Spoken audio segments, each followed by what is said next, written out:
Hola mis amados hermanos, Iglesia Cristiana La Promesa de nuestro Señor Jesucristo. Dios me los bendiga a todos y a todos los que a través de este medio nos pueden ver. La gracia y el amor de Dios, su presencia y santo poderoso Espíritu esté siempre con todos nosotros para edificar nuestras vidas. Vamos a ir allá a la palabra del Señor en Lucas capítulo 18. El tema de hoy es: ¿y cuando venga el Hijo del Hombre, hallará fe en la tierra? Es importante esa pregunta. ¿Hallará el Señor fe en la tierra? Porque la fe es la certeza de lo que se espera, aún la convicción de lo que no se ve. También dice la palabra: por fe andamos, no por vista. Pero fe es creer en Él y creerle a Él y obrar conforme a todo lo que Dios quiere que nosotros hagamos. No podemos decirle Señor, Señor, y no hacer lo que Dios nos pide o nos demanda. Es necesario que nosotros sepamos lo que Dios quiere que nosotros hagamos por la obra y lo que Dios quiere que nosotros obremos. Dice la palabra del Señor allí, en Lucas capítulo 18:1, también le refirió Jesús una parábola sobre la necesidad de orar siempre y no desmayar, la necesidad de orar siempre y no cansarnos. En medio de todos los tiempos, de todas las circunstancias, es una necesidad de cada uno de nosotros ir a clamarle allí al Señor. Tiempos difíciles han acontecido en la humanidad, claro que sí. Ahorita vamos a ver unos ejemplos y la importancia de orar en medio de esos tiempos. Gloria al Señor. Diciendo, versículo 2, diciendo: había en una ciudad un juez que ni temía a Dios ni respetaba a hombre. Había también en aquella ciudad una viuda, la cual venía a él diciendo: hazme justicia en mi adversario. Nosotros tenemos un adversario que es el mismo diablo, el mismo Satanás, aquel que vino para matar, para hurtar y para destruir, para consumir a la humanidad en un caos, en un desorden, tanto personal, a nivel personal, porque destruye al hombre, su personalidad. También Satanás quiere destruir la familia, pero el enemigo también quiere acabar con la sociedad. Y dice aquí la palabra del Señor, versículo 4, y él no quiso por algún tiempo, pero después de esto dijo dentro de sí: aunque ni temo a Dios, ni tengo respeto a hombre, sin embargo, porque esta viuda me es molesta, le haré justicia. No sea que viniendo de continuo me agote la paciencia. La decisión del juez de este hombre es hacer justicia. Él tomó la decisión de obrar en justicia. Dice el versículo 6, y dijo el Señor: oí lo que dijo el juez injusto. ¿Y acaso Dios no hará justicia a sus escogidos? Nosotros somos los escogidos del Señor, porque Dios tiene un plan con cada uno de nosotros, un propósito con cada uno de nosotros, como lo ha tenido desde el principio de los tiempos, cuando quedó allí proféticamente que el hijo de la simiente de la mujer habría de aplastarle la cabeza a Satanás. Dios tiene un propósito desde aquel tiempo de deshacer toda obra diabólica. Desde los principios de los tiempos está allí determinado. Pero muchos acontecimientos han tenido que pasar desde el principio hasta nuestros días, y muchas cosas más van a tener que suceder de aquí en adelante. Dice la palabra del Señor que claman a Él día y noche. ¿Se tardará en responderles? Os digo que pronto les hará justicia.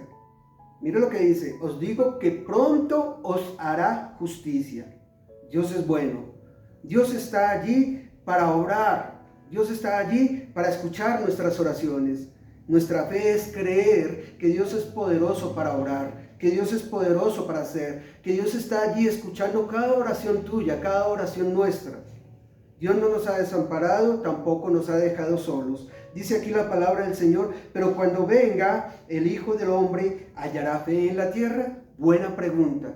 ¿Será que todavía habrán hombres allí que estén clamándole a Dios, que estén pidiéndole a Dios, que estén allí creyendo que Dios es verdadero, que Dios es bueno, que Dios está allí presente para orar? ¿Hallará fe en la tierra? Yo creo que En medio de las circunstancias y los tiempos difíciles que la humanidad ha tenido que atravesar, allí siempre ha estado Dios. Dios nunca nos va a dejar, Dios nunca nos va a desamparar. Y aunque pase lo que pase en el mundo, Dios está allí esperando nuestras oraciones para Él poder obrar a beneficio de su pueblo, de su iglesia. Dice la palabra del Señor allí en Mateo capítulo 2 versículo 16. Gloria al Señor. Dice así la palabra: tiempos de persecución. Déjeme decirle que la iglesia siempre, los hijos de Dios, siempre vamos a tener tiempos de persecución, van a haber tiempos difíciles también, pero una de las cosas que yo quiero decirle a la iglesia es que en medio de esos tiempos Dios está allí para darnos la victoria. Dios está allí para pelear por nosotros, Dios va a pelear por ti, Dios va a luchar por cada uno de nosotros nuestras batallas. Pero nosotros debemos creerle al Señor y seguir orando, creyendo, teniendo fe en el Señor. Dice así la palabra del Señor: Herodes entonces, cuando se vio burlado por los magos, se enojó mucho y mandó matar a todos los niños menores de 2 años que habían en Belén y en todos sus alrededores, conforme al tiempo que había inquirido de los magos. Mira que allí el diablo, obrando a través de la vida del rey, de aquel monarca, este hombre allí hizo asesinar todos los niños en el tiempo del nacimiento de nuestro Señor Jesucristo, de la edad de 2 años, del tiempo que él se había enterado que los reyes venían a ver al Mesías, al Salvador. Entonces el rey, siendo burlado allí, se sintió burlado por los magos, mandó matar todos los niños. Mira, persecución, porque el enemigo va a querer intervenir siempre en la obra y en el propósito de Dios para que Dios no cumpla allí, o sea, prácticamente para intervenir para que no se cumpla las profecías hechas y dadas por Dios acerca de la salvación. Mira esto, también podemos ver nosotros en Hechos capítulo 4, quiero que vayamos allí por un momento. Gloria al Señor. Hechos capítulo 4.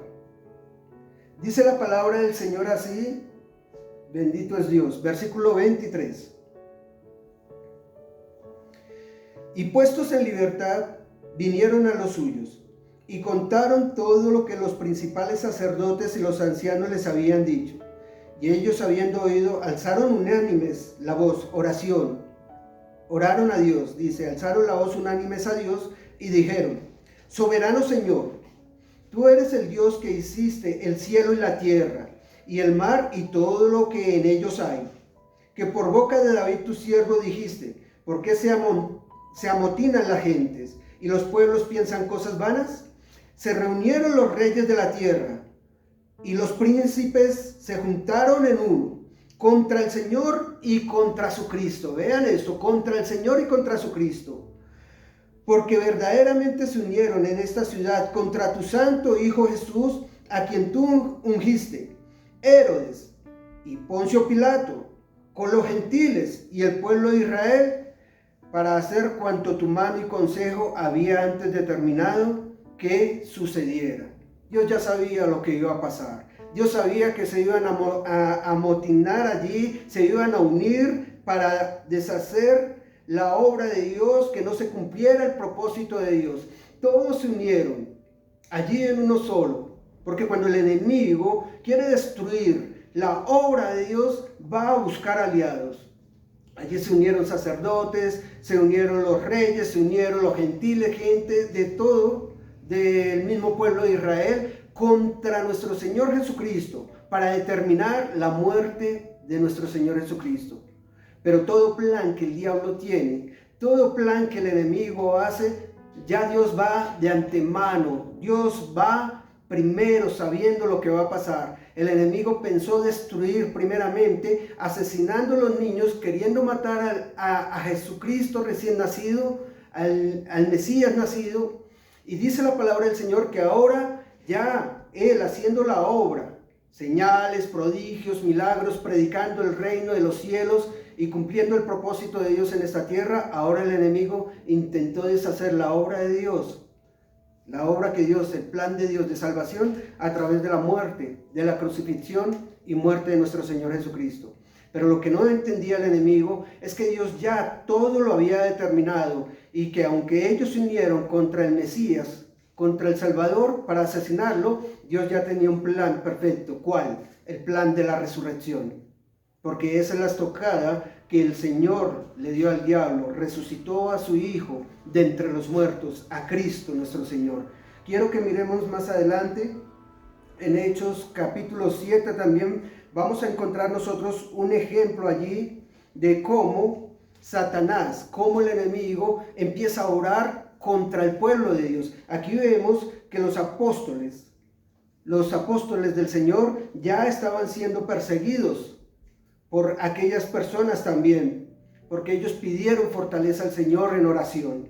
Ahora, dice la palabra del Señor en Hechos capítulo 7, cómo Esteban se convierte en el primer mártir de la iglesia, primer asesinado allí, mártir de la iglesia de nuestro Señor Jesucristo, del cuerpo de nuestro Señor Jesucristo.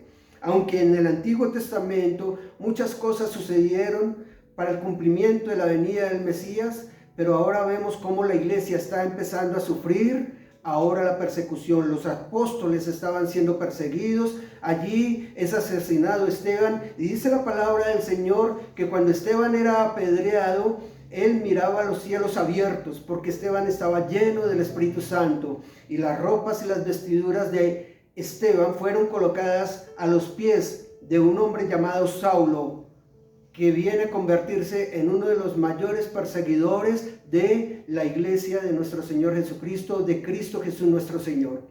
Dice la palabra del Señor que desde allí empieza y se desata allí una persecución terrible contra los cristianos. Satanás siempre va a querer interferir y deshacer el propósito que Dios tiene, pero siempre sus planes le saldrán mal. Vemos nosotros que se inicia una persecución terrible allí contra la iglesia. La iglesia no había entendido el propósito de Dios, porque ellos, cuando vino el Pentecostés, ellos empezaron a unirse como un pueblo allí unido, pero el propósito de Dios era que ellos llevaran el mensaje de salvación por toda la tierra. También allí hay una diáspora de cristianos por todos los lugares a través de la persecución. O sea, lo que hizo Satanás al perseguir la iglesia fue que se dispersaran por todo lugar y que llevaran el evangelio. Nuevamente vemos cómo a Satanás se le deshacen sus planes. Gloria al Señor. Veamos allí en Hebreos capítulo 11, gloria a Dios. Hebreos capítulo 11, versículo 35. Cómo ha habido persecución en todos los tiempos. Dice, las mujeres recibieron por la fe, las mujeres recibieron sus muertos mediante resurrección. Dios obró resurrección de muertos a través de la fe. Mas otros fueron atormentados, no aceptando el rescate, a fin de obtener mejor resurrección. Otros experimentaron vituperios y azotes. Y dice la palabra del Señor, y a más de esto, prisiones y cárceles. Fueron apedreados, aserrados y puestos a prueba, muertos a filo de espada. Dice la palabra, anduvieron de acá para allá, cubiertos de pieles de ovejas y de cabras, pobres, angustiados, maltratados, de los cuales el mundo no era digno. Errando por los desiertos, gloria al Señor, por los montes, por las cuevas, por las cavernas de la tierra. Y todos estos, aunque alcanzaron buen testimonio mediante la fe, no recibieron lo prometido, proveyendo Dios alguna cosa mejor para nosotros, para que no fuesen ellos perfeccionados aparte de nosotros. La persecución ha sido durante todos los tiempos. Al diablo no le gusta que las personas crean y confíen en un Salvador, en Dios. Al diablo no les gustan las personas que hacen el bien, las personas que procuran el bien para la humanidad. Él siempre va a estar en contra de las personas que obran en justicia, en amor, en gracia, en todo lo que es Dios, en todo lo que es bueno. Satanás va a querer siempre perseguir a aquellos que tienen fe y que confían en Dios y creen en Dios. Nosotros estamos atravesando un tiempo también difícil, un tiempo en el cual el enemigo, a través de lo que ha sido esta pandemia, ha tratado de interferir para que nosotros caigamos en nuestra fe y quizá volvamos atrás. Pero quiero decirle a la iglesia, cada vez que el enemigo trae algo contra la iglesia, contra el pueblo de Dios, todo le sale mal. Quiere decir que en este tiempo también a Satanás todo le va a salir mal. ¿Sabe por qué? Porque yo creo que tú sigues teniendo fe. Pienso que tú sigues aumentando tu fe. Estás orando allí por las familias necesitadas, estás orando allí por los enfermos. Cuando te dicen que alguien está enfermo, tengo la plena seguridad que tú estás buscando la forma o el medio para hacerles ver a ellos que hay un Dios maravilloso que tiene el poder tanto para salvar como para sanar. Yo sé que a través de muchos medios tú has estado orando por personas enfermas, has estado allí orando por personas desesperadas, angustiadas. Y voy a decirle, iglesia, nosotros nos fortalecemos en Cristo Jesús porque debemos avanzar. No tengamos temor, la obra del Señor continúa. Y le quiero decir a la iglesia, de este proceso vamos a salir en victoria. Iglesia, quiero decirle a la iglesia en realidad, no sabemos cuántas cosas el enemigo estará tramando y cuántas cosas más van a venir. Pero quiero decirle a la iglesia en realidad que debemos prepararnos, debemos estar preparados para aún quizá tiempos de persecución, porque ahorita es un tiempo de pandemia, donde por algunas razones no se nos ha permitido congregarnos. Y quiero decirle a la iglesia, estos son simplemente dolores de parto, pero vamos quizá más adelante a ver cosas tremendas, donde no va a ser una pandemia, sino podrían ser gobiernos que nos van a querer impedir que nosotros oremos a Dios, que nosotros clamemos a Dios y que confiemos en Él. Vendrán gobiernos, lo más probable, que van a querer deshacer allí la obra del Señor. Por eso le digo a la iglesia, debemos prepararnos. No tengas temor. Al contrario, si no nos hemos podido congregar, al contrario, avivemos nuestra fe, oremos más, clamémosle más a Dios, porque ¿acaso Dios no va a hacer justicia? ¿Acaso Dios no va a obrar en justicia? Claro que sí, allí lo leímos en la palabra del Señor. Dios va a hacer justicia por sus escogidos. Dios no dejará a la iglesia en vergüenza. Aunque han pasado y pasaron también muchos años de oscurantismo, muchos años donde la fe verdadera, el cristianismo verdadero, entró en un tiempo de oscurantismo, donde allí hubieron monarcas religiosos, donde vinieron papados, donde vinieron una cantidad de hombres que se establecieron allí como los sumos pontífices y hacerse llamar los supremos o el papa o el papá. Nosotros tenemos un solo Padre y se llama Jesucristo nuestro Señor. Jesús nuestro Señor es nuestro Padre, es nuestro Señor. Oiga bien, iglesia, confiemos en Dios, porque muchas cosas han acontecido en la tierra. Hubieron años de oscurantismo, donde la fe cristiana fue también atacada de una manera terrible. ¿Cómo? A través de la idolatría y el oscurantismo religioso. Obras muertas que los hombres establecieron para la humanidad y no les permitían ver la verdad a través de la palabra de Dios. Por eso le digo a la iglesia, nosotros tenemos que estar preparados para cosas que en el futuro pueden venir, las cuales nosotros debemos entender que como iglesia debemos tener fe hasta la venida de nuestro Señor Jesucristo. Hasta la venida de nuestro Señor Jesucristo. No mengüen tu fe, iglesia. Créale al Señor, fortalézcase allí. Tomen allí, como dice la palabra, allí la espada del Espíritu, que es la palabra de Dios, y sigamos adelante haciendo la obra del Señor, orando fervientemente, clamándole a Dios y predicándole a todas las personas las cuales Dios coloque allí para hacerles un llamado a la salvación. Cuando Cristo venga, hallará fe en la tierra. Yo creo que si tú y yo confiamos en el Señor, no importa la persecución, la tribulación, la angustia o lo que pueda venir, yo creo que nosotros vamos a estar orándole al Señor, clamándole al Señor por justicia. Amada Iglesia del Señor, Dios me los bendiga. Espero que este mensaje haya sido de bendición para ti. La presencia de nuestro Dios, su Santo Espíritu, sea siempre con cada uno de nosotros. Los amamos mucho en Cristo Jesús nuestro Señor y los invito siempre a que sigamos adelante creyéndole al Señor y obrando en fe, teniendo la certeza de que Dios es real. Gloria al Señor. Bendiciones para todos, amados hermanos.